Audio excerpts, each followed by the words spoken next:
Good evening. Thanks for joining us. We begin with breaking news. The U.S. military says it is launching strikes against Iran, calling it a, quote, proportional response to unjustified Iranian aggression, end quote. Iranian state media, meantime, reporting moments ago that explosions were heard on an island in the Strait of Hormuz. And this comes after a U.S. Army Apache helicopter crashed into an Iranian drone off the coast of Oman near the Strait of Hormuz today.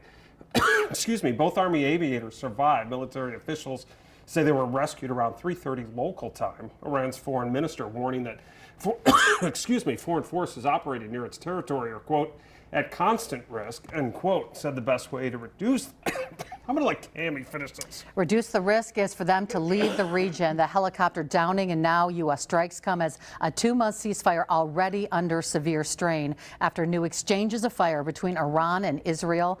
Israeli warnings and evacuations around Lebanon and stalled talks over Iran's uranium stockpile.